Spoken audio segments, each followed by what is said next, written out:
কাঁচা আম শেষ হওয়ার আগে এইভাবে করে কাঁচা আমের জেলিটা বানিয়ে দেখুন, খেতে যে কি ভালো লাগে। তো গ্যারেন্টি দিচ্ছি খেয়ে অবাক হয়ে যাবেন, এতটা খেতে দারুণ লাগে। নমস্কার বন্ধুরা, প্রতিমা কিচেন ভিলেজ ফুডের নতুন ভিডিওতে সকলকে স্বাগত জানিয়ে আজকে রেসিপিটা শুরু করছি। আর আজকে আমি আপনাদের সঙ্গে শেয়ার করব 5 মিনিটে কাঁচা আমের জেলি তৈরি করে দেখাবো। কোনো রকম রোদে বা ফ্যানের নিচে শুকাতে হবে না, ইনস্ট্যান্ট 5 মিনিটে তৈরি করে নিতে পারবেন। আর বানানো যেরকম সহজ, খেতেও দারুণ লাগে। তো চলুন সহজভাবে বানিয়ে দেখাবো। তো কীভাবে বানাচ্ছি বন্ধুরা, স্কিপ না করে পুরো ভিডিওটা দেখবেন। আশা করি আজকে রেসিপি দেখতে আপনাদেরকে ভীষণ ভালো লাগবে। আর যে সকল বন্ধুরা এখন পর্যন্ত চ্যানেলে নতুন হয়ে থাকলে প্লিজ চ্যানেলটিকে সাবস্ক্রাইব করে আমার পাশে থাকবেন। আর যারা যারা ফেসবুক পেজটাকে দেখছেন তারা পেজটাকে ফলো করে আমার পাশে থাকবেন। তাহলে বন্ধুরা কাঁচা আমের জেলিটা বানানো শুরু করি। কাঁচা আমের জেলিটা বানাবার জন্য পরিমাণ মতো নিয়ে নিয়েছি কাঁচা আম। আপনারা যখন বানাবেন কম বেশি আমটা নিয়ে নেবেন, যে যেরকম বানাবেন। প্রথমে আমের খোসা ছাড়িয়ে কেটে নেব আমটাকে।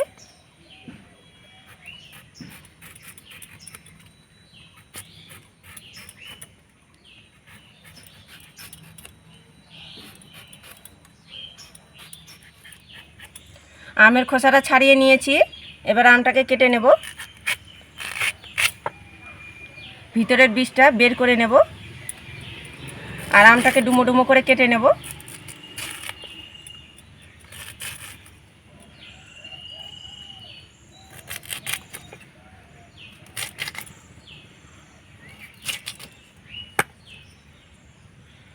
দেখুন এইভাবে করে কেটে নেব।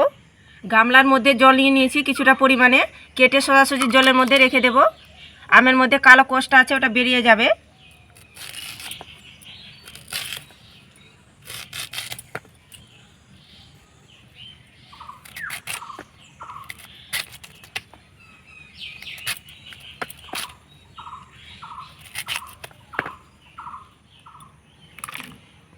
সব আমগুলো খোসা ছাড়িয়ে কেটে নিয়েছি ডুমো ডুমো করে, হাত দিয়ে একটু কুচলে ধুয়ে নেব।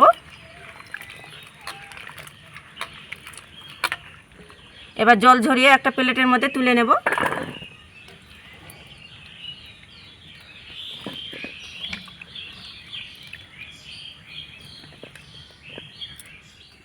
আর এদিকে উনুন ধরিয়ে কড়াই বসিয়ে দিয়েছি।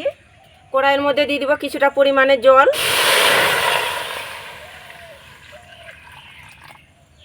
এবার কেটে রাখা আমগুলো দিয়ে দিব জলের মধ্যে। জলটা এমনভাবে দিতে হবে, দেখুন হালকা করে যেন আমটা যেন ডুবে থাকে, সে পরিমাণ মতো কিন্তু জলটা দিয়ে দিতে হবে। কেন কি এই জলটা কিন্তু ফেলবো না আমি। এবার একটা ঢাকনা দিয়ে আমটাকে সিদ্ধ করে নেব। আমগুলো ঢাকা দিয়ে সিদ্ধ করে নিয়েছি, এবার ঢাকনাটা তুলে নেব। এই দেখুন আমগুলো কত সুন্দরভাবে সিদ্ধ হয়ে গেছে। তো আমের টুকরোগুলো সিদ্ধ হয়ে গেছে, এবার নামিয়ে নেব। গরম থাকা অবস্থায় ডাল ঘাটানি দিয়ে আমগুলো ঘেটে নেব।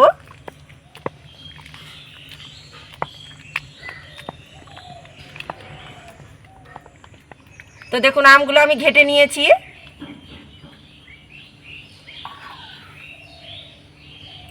এবার আমি ছেঁকে নেব, তার জন্য দেখুন গামলার মধ্যে একটা ছাঁকুনি বসিয়ে দিয়েছি।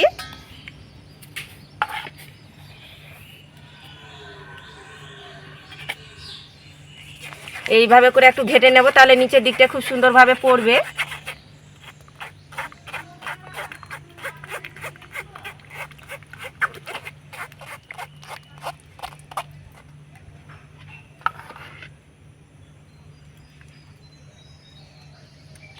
এইভাবে করে আমের কাঠটা বের করে নেব সমস্তই। সবগুলো আমার কাঠগুলো আমি বের করে নিয়েছি। আর দেখুন ছিবড়োগুলো যে রয়েছে ছাঁকুনির মধ্যে, এগুলো ফেলে দেব। তো অবশ্যই কিন্তু ছেঁকে নিতে হবে। তো এবার আমি জেলিগুলো তৈরি করে নেব, তার জন্য আবারও আমি কড়াই বসিয়ে দিয়েছি উনুনের মধ্যে। এবার আমের কাঠটা কড়াইয়ের মধ্যে দিয়ে দেব।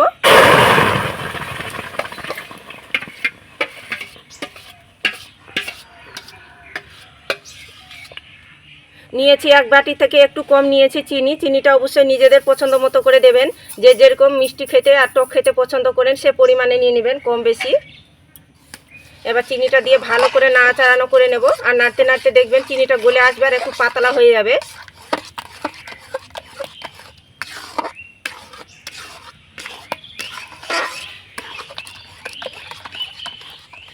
চিনি দিয়ে মাছে এইভাবে করে অনাবর্ত নাড়াচাড়ানো করবো। আর নাড়াচাড়ানো কিন্তু থামানো যাবে না, নাহলে গায়ের মধ্যে ছিটকেও আসবে আর নিচের দিকটাও লেগে যাবে। অনাবর্ত এইভাবে করে নাড়াচাড়ানো করতে হবে।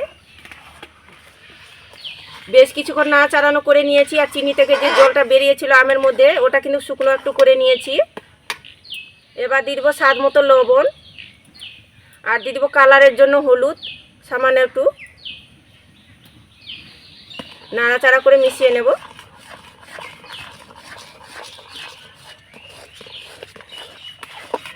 তো হলুদ গুঁড়োটা দিয়ে আমি খুব ভালো করে নাড়াচাড়া করে মিশিয়ে নিয়েছি।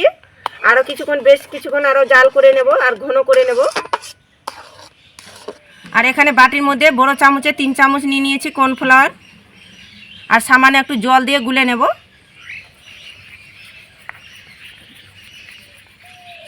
অল্প করে জল দিয়ে গুলে নিয়েছি। আর দেখুন একটু গাঢ় করে গুলে নিতে হবে। কর্নফ্লাওয়ার যে গোলাটা তৈরি করলাম সেটা কড়াইয়ের মধ্যে দিয়ে দিব। তো দেখুন সম্পূর্ণটাই দিয়ে দিলাম। এবার নাড়াচাড়া করে ভালো করে মিশিয়ে নেব। আর নাড়তে নাড়তে দেখবেন অনেকটা গাঢ় হয়ে চলে আসবে। খুব ভালো করে খুন্তিটা দিয়ে নাড়াচাড়া করে মিশিয়ে নিতে হবে। তো কর্নফ্লাওয়ারের গোলাটা দিয়ে ভালো করে মিশিয়ে নিয়েছি। কর্নফ্লাওয়ারটা দিয়ে ভালো করে মিশার পরে দেখুন মিশাতে মিশাতে কিন্তু অনেকটা গাঢ় হয়ে গেছে। আর খুন্তিটা নিয়ে এইভাবে করে ফেলাবেন, দেখুন থোপা হয়ে পড়ছে, জলের মতো কিন্তু পাতলা হয়ে পড়ছে না। ঠিক এইভাবে করে পড়বে, তাহলে বুঝে নিতে হবে কি পারফেক্টভাবে জেলিটা কিন্তু হয়ে গেছে তৈরি। জেলিটা আমি সেট করবো একটা থালার মধ্যে, তার জন্য খেলানো একটা স্টিলের থালা নিয়ে নিয়েছি। তো এই থালার মধ্যে একটু সাদা তেল লাগিয়ে নেব। অল্প করে লাগার কারণে খুব সুন্দরভাবে জেলিটা কিন্তু থালার মধ্যে ছেড়ে আসবে, লেগে যাবে না।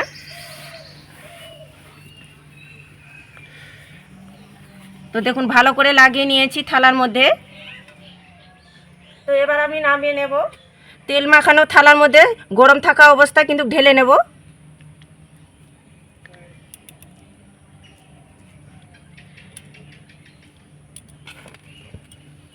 থালার মধ্যে এইভাবে করে ফেলিয়ে নেব।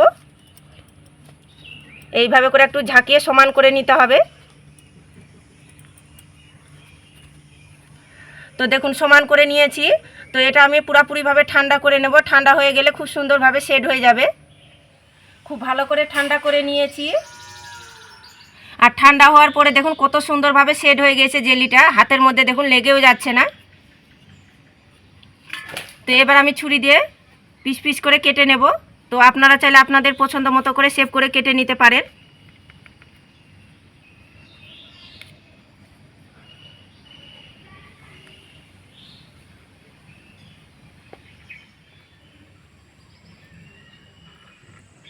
দেখুন এইভাবে করে চৌকো চৌকো করে কেটে নেব।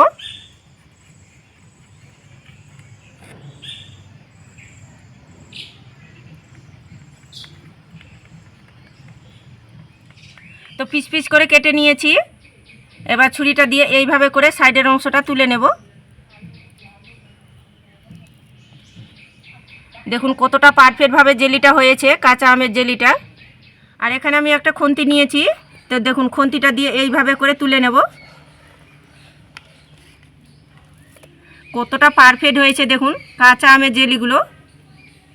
আর দেখে তো মন ভরে যাচ্ছে দেখুন। আর কতটা পারফেক্ট বলে হয়েছে বলে দেখুন থালা থেকে কত সুন্দরভাবে ছেড়েও আসছে। দেখুন কাঁচা আমের জেলিটা কতটা পারফেক্ট হয়েছে, দেখুন কতটা পারফেক্ট হয়েছে। জেলিগুলো আমি সবগুলো কেটে প্লেটের মধ্যে সুন্দর করে সাজিয়ে নিয়েছি। তো আপনারা চাইলে এভাবেও খেতে পারেন আরও টেস্টি করার জন্য। দেখুন এখানে নিয়েছি চিনির গুঁড়ো। তো চিনির গুঁড়োটা দিয়ে এইভাবে করে একটু ছড়িয়ে দেব। এতে কিন্তু খেতে আরও বেশি ভালো লাগবে, আরও টেস্টি লাগবে। তো কাঁচা আমের সময় থাকতে এইভাবে করে জেলিটা তৈরি করে দেখবেন, নাহলে কিন্তু পুরো আফসোস থেকে যাবে।